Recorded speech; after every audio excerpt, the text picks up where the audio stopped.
এভাবে বৈদ্যুতিক মিটার স্থাপনের বিরুদ্ধে ক্ষোভ প্রকাশ করছেন জনসাধারণ। কিছুদিন ধরেই সাধারণ মানুষ অভিযোগ করছেন, হঠাৎ করেই ভুতুড়ে ভাবে ২-৩ গুণ বেড়ে গেছে বিদ্যুৎ বিল।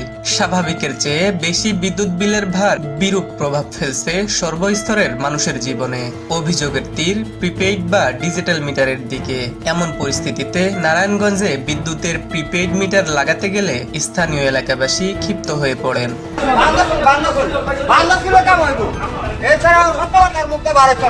নারায়ণগঞ্জে বিদ্যুৎ বিভাগের প্রিপেইড মিটার স্থাপনের কাজ ঘিরে উত্তেজনা দেখা দিয়েছে। এ সময় মিটার লাগাতে গেলে লোকজন ক্ষুব্ধ হয়ে প্রিপেইড মিটার লাগাতে আসা লোকজনকে ধাওয়া করে। ক্ষুব্ধ জনতা প্রিপেইড মিটার বাক্স থেকে বের করে ভাঙচুর করে। গত শনিবার বিকেলে ব্যাংক কলোনি পাবনাপট্টি এলাকায় এ ঘটনা ঘটে।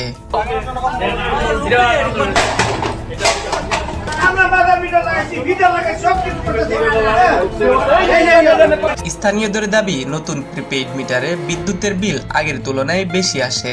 এছাড়া বারবার রিচার্জ করা এবং বিভিন্ন সার্ভিস পর্যন্ত প্রিপেইড মিটার স্থাপন করতে দেবেন না বলেও জানান তারা।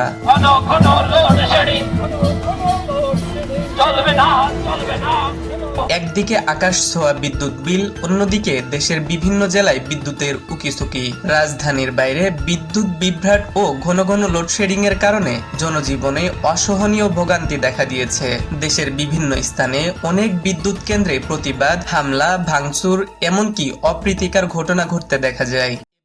বারবার লোডশেডিং এর বিড়ম্বনায় নাকাল দেশের সাধারণ